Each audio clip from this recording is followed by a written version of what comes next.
chalked over the first 3 years of my administration. Its impact has led to the revision in GDP growth for 2020 from 6.8% to 0.9% and later to 1.9% to reflect significant slowdown in economic activities as a consequence of the effects of COVID-19 on lives and livelihoods. The proactive decisions taken by government to fight the pandemic, as well as revitalize and transform the economy with the 100 billion cedi Ghana Cares or Batampa program, anchors bright prospects for the medium term. Government will continue to implement prudent fiscal measures to quicken the pace of fiscal consolidation.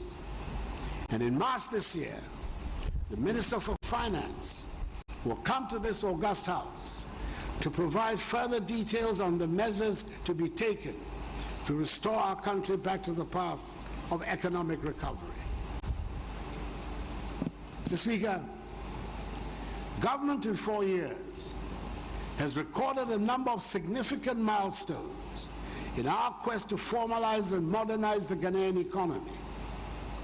We believe it is the fairest and fastest way to achieve our goals.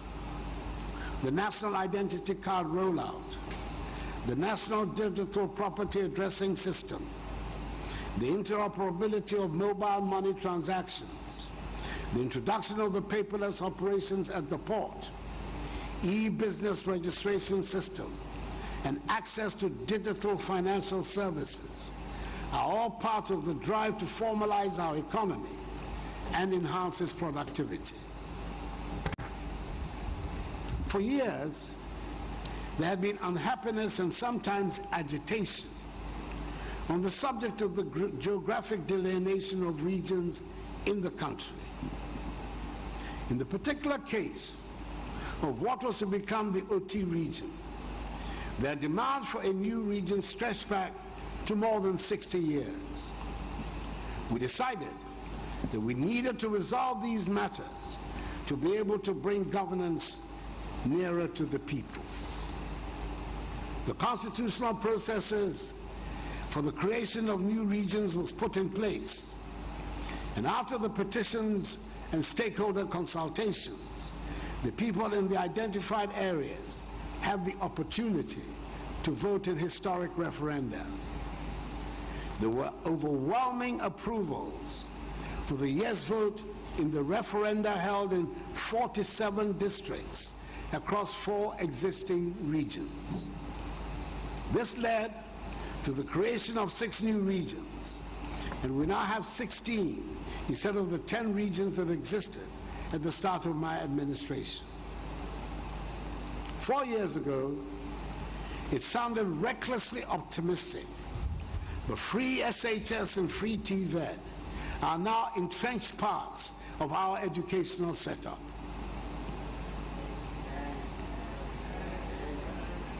In a few years' time, we can guarantee that the basic education for the workforce in our country will be at the secondary level. It is a transformational step that we have taken, which should quicken the pace of development all round and give us confidence in our future. In 2017, it appeared to some like the same old refrain when we said farmers and agriculture would get the highest priority. But we can see the difference it makes when a government treats farmers with respect and spends resources and expertise on agriculture. We have seen the dramatic turnaround of our agricultural fortunes due to the progressive policies that have improved the living standards of farmers in the country.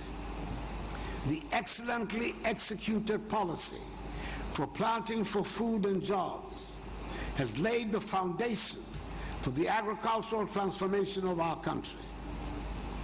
We are able to say that our country is now a net exporter of food and we no longer have to import basic foods like plantain and tomatoes. Mr. Speaker, Ghana rice is the preferred choice in an increasing number of our homes as the growing, processing, and packaging of rice become a more established and attractive industry. During this COVID crisis, we have mercifully been spared the specter of food shortages. On the contrary, thanks to Planting for Food and Jobs, food has been in abundance in our markets across the country. Throughout the ages, food processing has provided the takeoff point for the industrialization of many nations. And we are taking that lesson to heart as we pursue the goal to industrialize, modernize, and create jobs for the young people of our nation. The One District, One Factory program is part of the anchor on which we are building the comprehensive industrialization of our country. Much of the work has now been done to put in place the framework for the rapid implementation of projects. The factories that are currently in place and in production reflect the underlying principle of the program, which is the equitable distribution of development projects around the country. The prospects of our becoming the automobile hub in West Africa are growing stronger every day, with investments being made in the country by global manufacturing giants in the automobile industry. Mr. Speaker, probably the most difficult problem the government met on coming into office was the state of the banking and financial sector. Many of our banks were in distress and had been kept on unsustainable and artificial life support by the central bank. The supervisory agencies were unfortunately not performing their duties, and the governance and management structures of many of the banks were clearly not adequate. If truth be told, many of our finance houses were running what can only be called glorified Ponzi schemes and had lured many depositors into these schemes.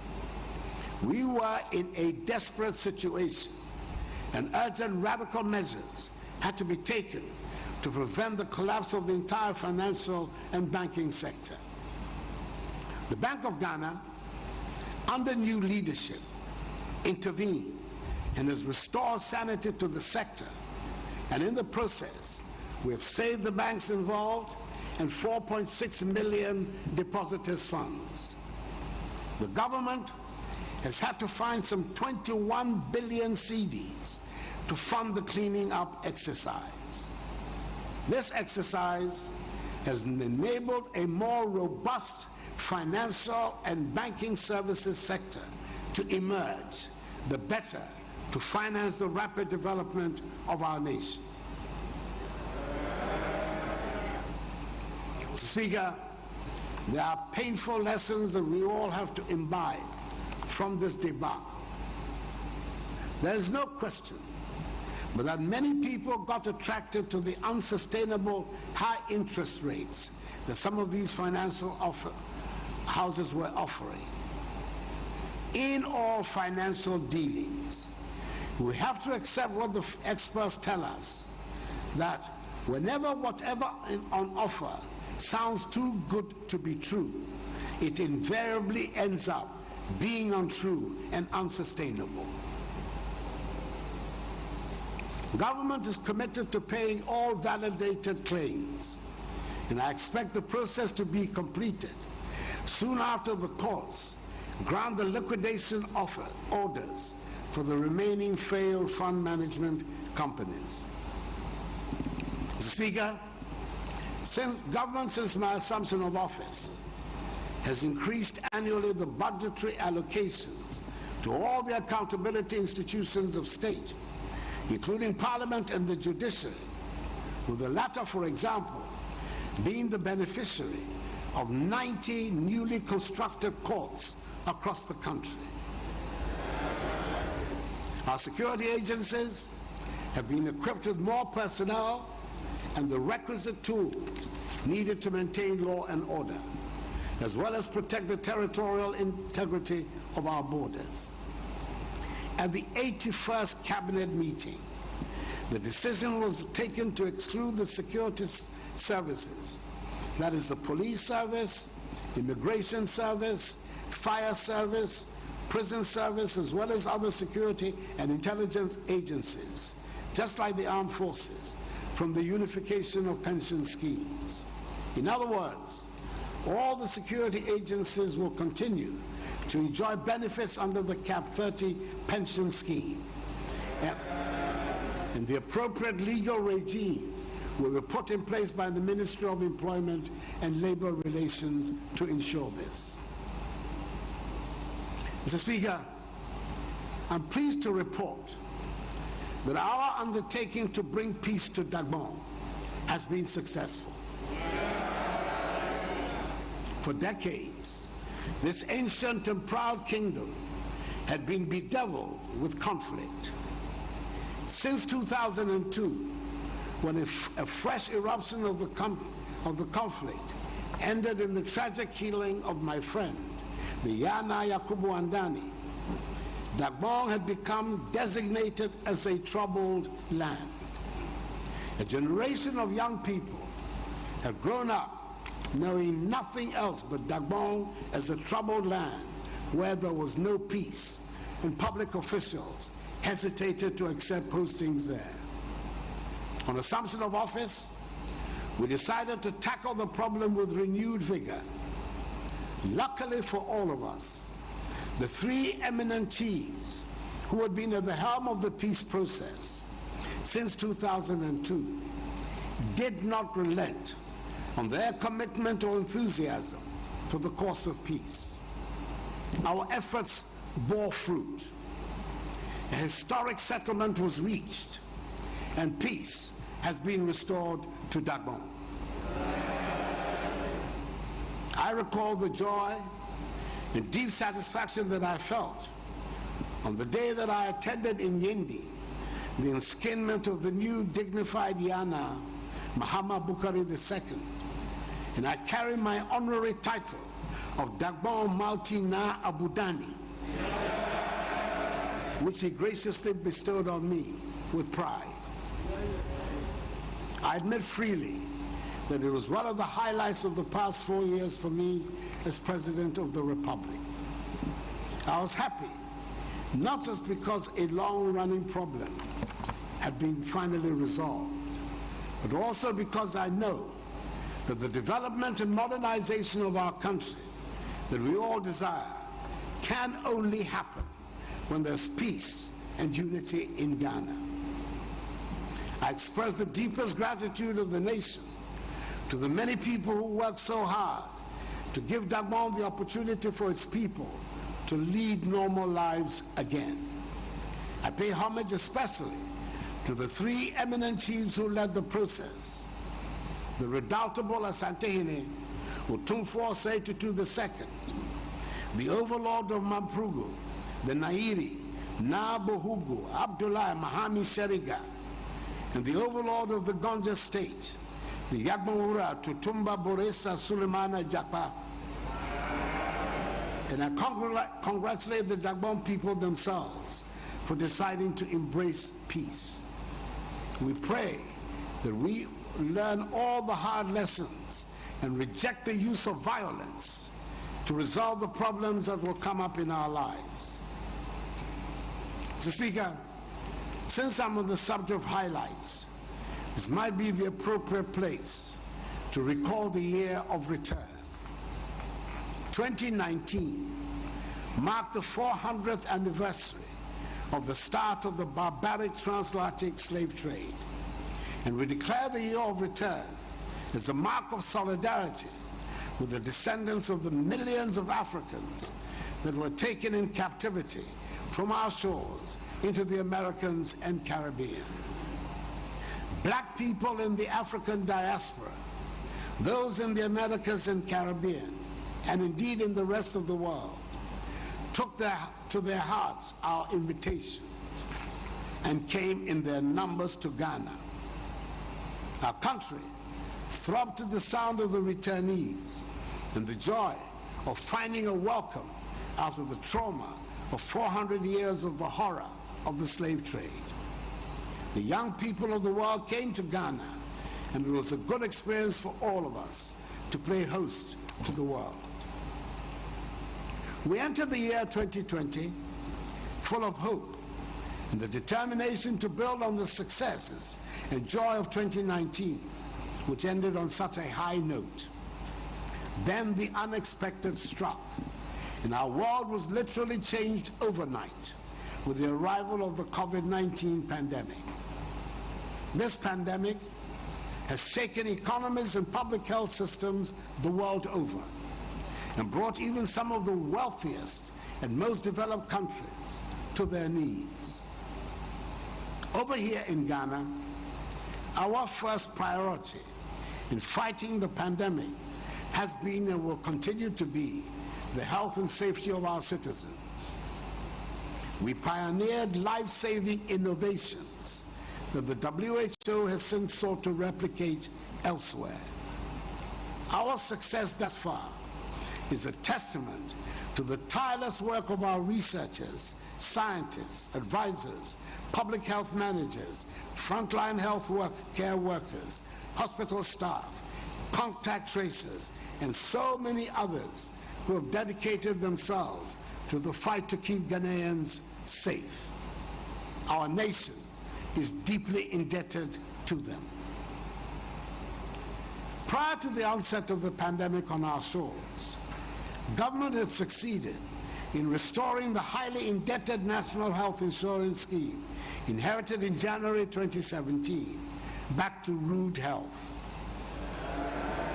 Some 95,000 health workers were recruited into the public health sector, and we ensured that each constituency now has a well-equipped, functioning ambulance. COVID-19 has presented us with the opportunity to resolve some long-standing problems in the health sector. We have taken steps to resolve the problem of infrastructure deficit in the healthcare system once and for all, with the exemption of Agenda 111 and the start of the building of hospitals around the country.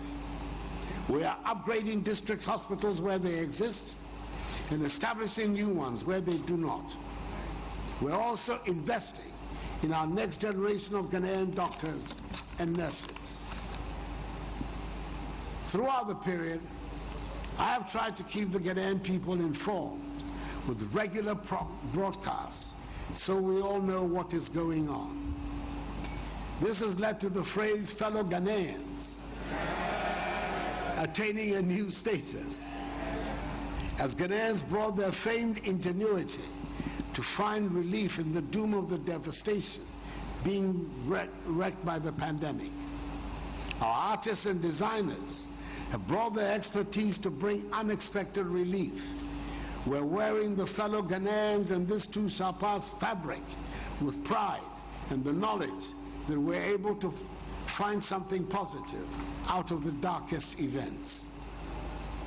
I've had a team of dedicated Ghanaian professionals formed into a task force who have been advising me throughout the crisis, and I'm extremely appreciative of them and all those who have risen to the occasion and helped us to cope with the crisis.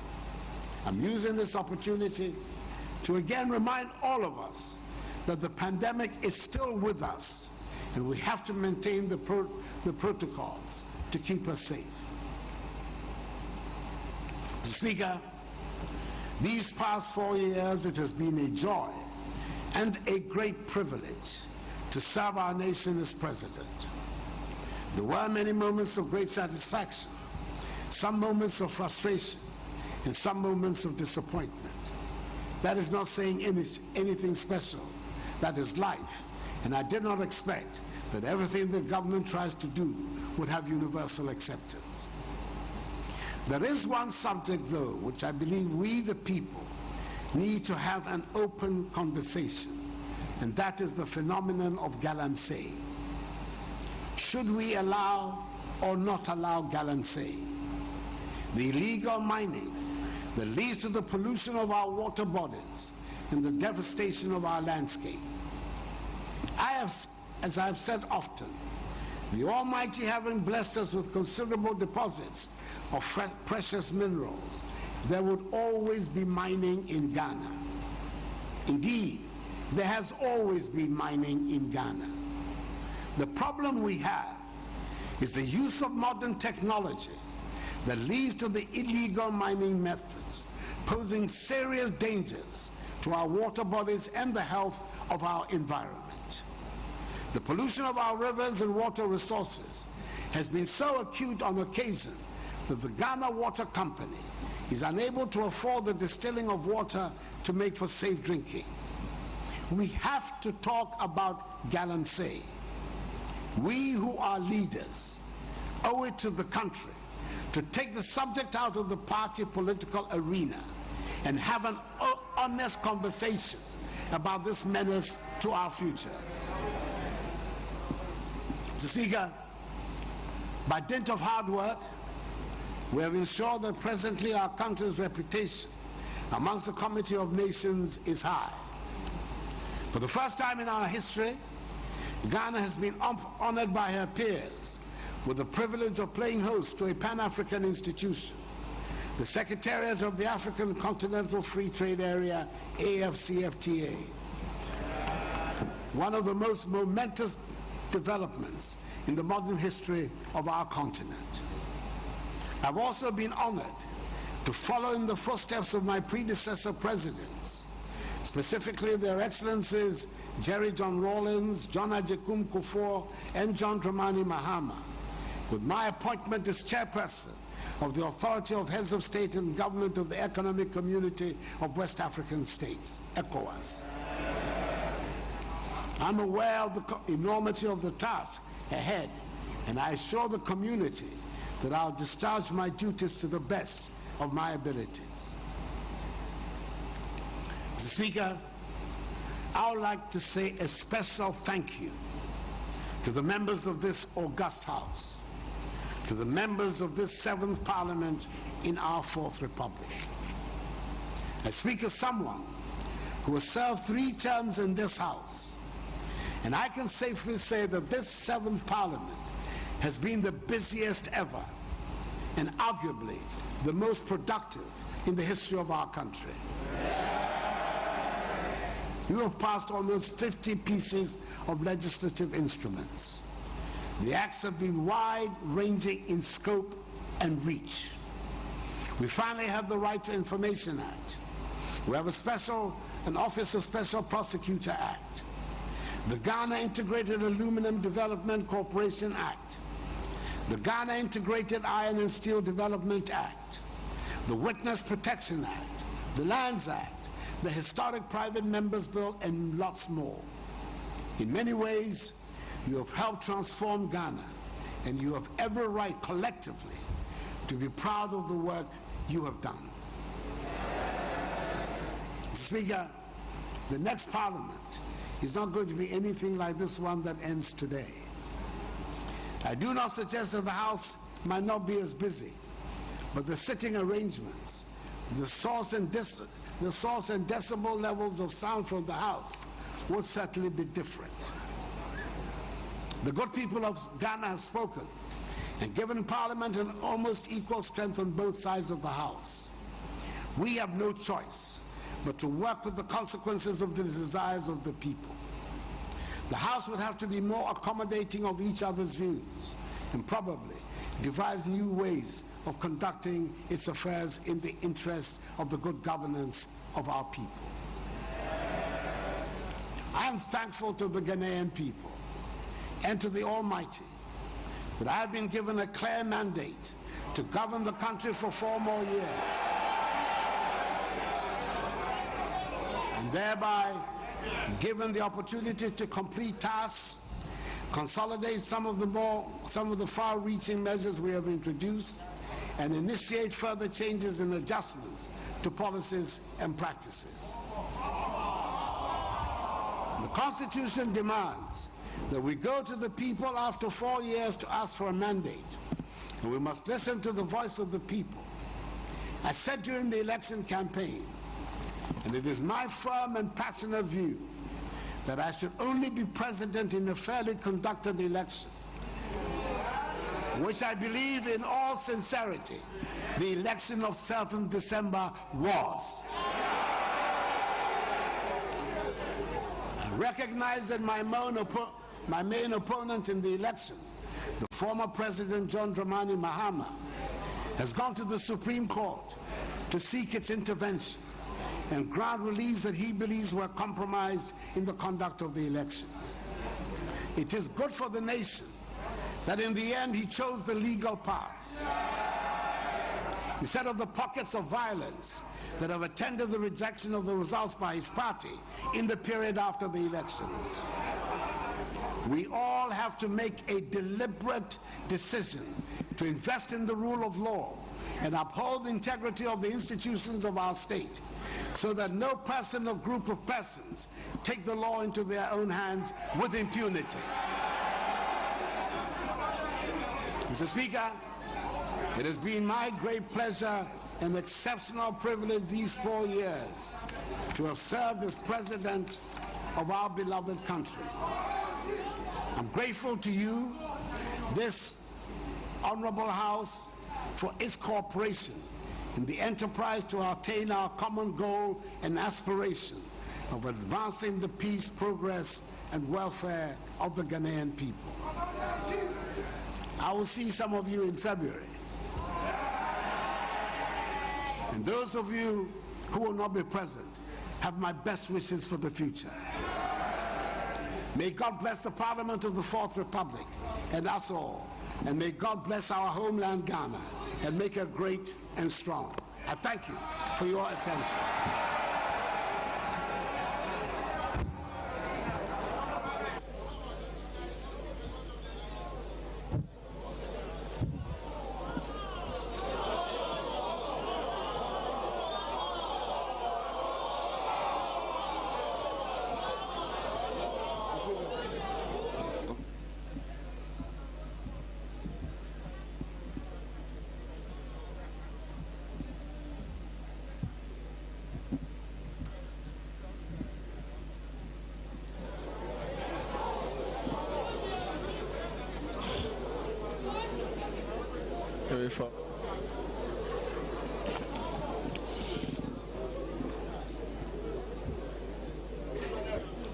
Honorable members, in accordance with Standing Order 58, I wish to convey to His Excellency the President the gratitude of this Honorable House.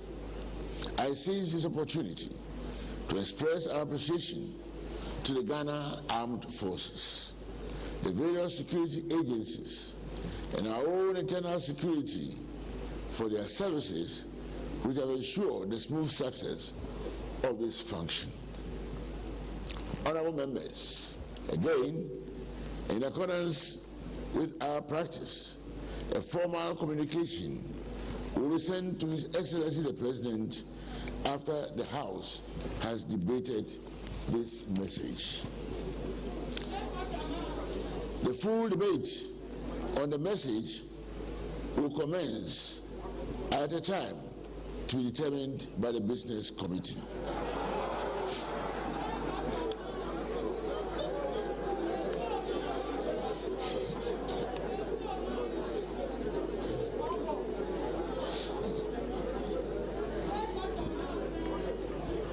Honorable Majority Leader, if they may ask for any indication at this time.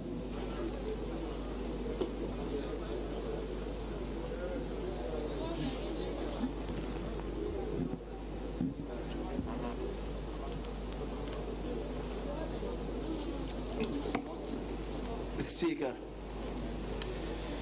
honorable members, we've listened to the President of the Republic, and I guess as is usual, before I give any indication, maybe the Speaker may want to hear from the minority leader.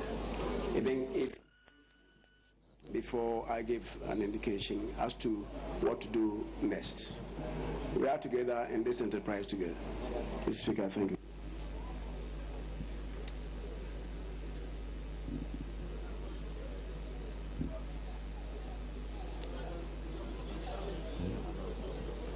Honorable Minority Leader.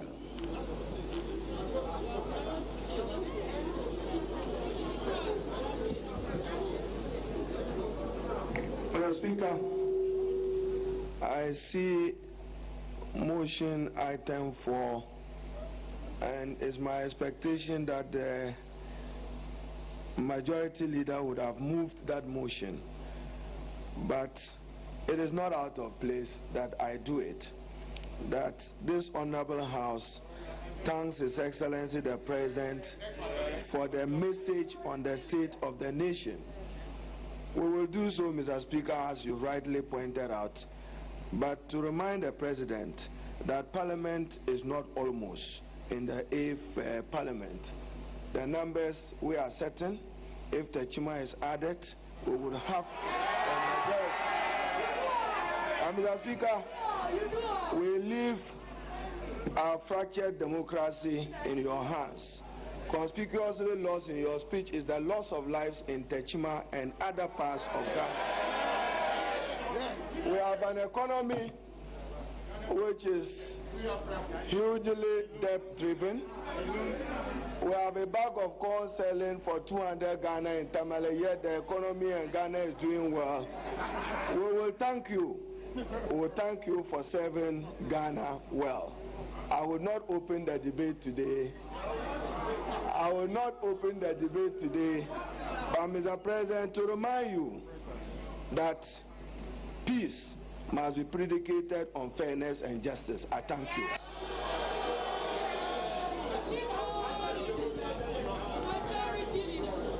Honorable Minority Leader, did I respectfully hear you seconding a motion for adjournment?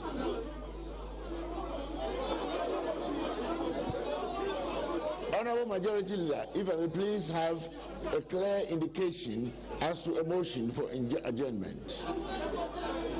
Order, honorable members. Speaker, as has been advertised on the order paper, what you are required to do is to move a motion, and the motion is to be moved by the majority leader, to be seconded by the minority leader. Mr. Speaker, what I raise by way of preliminary observation is that if there are any indications, the minority leader will be called on first before any indications could also be given by the majority leader, as is the practice in the House. But Mr. Speaker, the President has provided under Article 67 of the Constitution has come to deliver to Parliament a message on the state of the nation. The state of the nation as he met it, and the measures he, as President of the Republic, has instituted to improve the lot of Ghanaians and indeed develop the country as a whole. Mr. Speaker, the state of the nation that he is bequeathing to himself, he has accounted for to the nation in his brief address. Mr. Speaker, the President has appealed to his own government to be much more consultative given where we are as a nation. And he has also appealed to Parliament to be innovative in the conduct of business, all in a bid to deepen our democratic governance. So, Speaker, normally when the President delivers his message on the state of the nation, the Parliament sets aside a date and indeed periods to pore through the content of the debate. Now, given where we are, the last state of the nation address given by the President at the dusk of his own life and at the dusk of Parliament's life, there's virtually no space to debate the content of that message. Perhaps To be innovative, we should devise a scheme to interrogate the content. But for now, no such message has been debated in the House. Mr. Speaker, for those of them who decide to be very speculative and live in a dream world, reality check would show where we are as a nation. Mr. Speaker, people should be woken up from their dreamland. But we are not there yet. In the scheme of parliament arrangement, there's no hung parliament. There's no hung parliament in Ghana. There is always a majority caucus. By our own rules, there are only two caucuses in the House, majority, minority. Wherever the pendulum swings, Mr. Speaker, that group will constitute the majority. People should learn the rules of procedure in this House. Mr. Speaker, accordingly, I want to move that this Honorable House thanks the President for the message on the state of the nation which he has delivered to the House this day, Tuesday, the 5th of January, 2021. I so move. Mr. Speaker. Honorable Minority Leader, please. Mr. Speaker.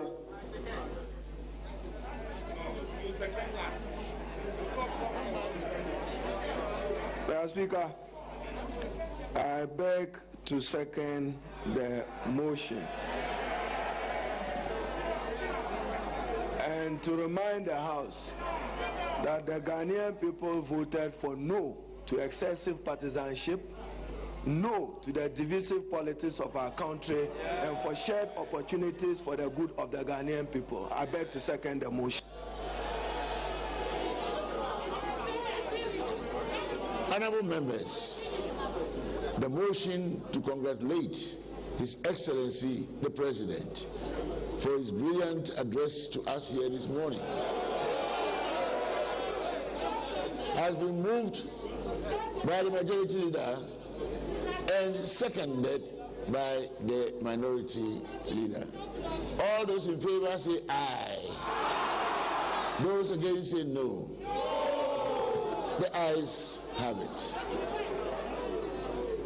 Honorable Majority Leader, any further indication at this time?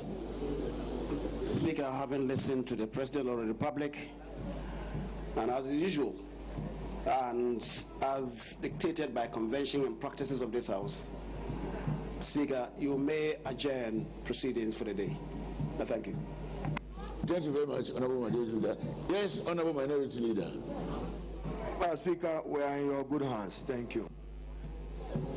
The motion for adjournment has been moved and duly seconded. All those in favor say aye. Those against say no. The ayes have it.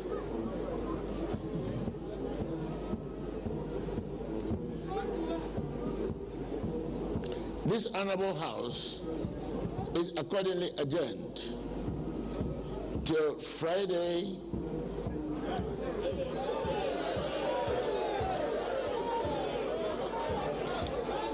till tomorrow, 10 o'clock in the forenoon.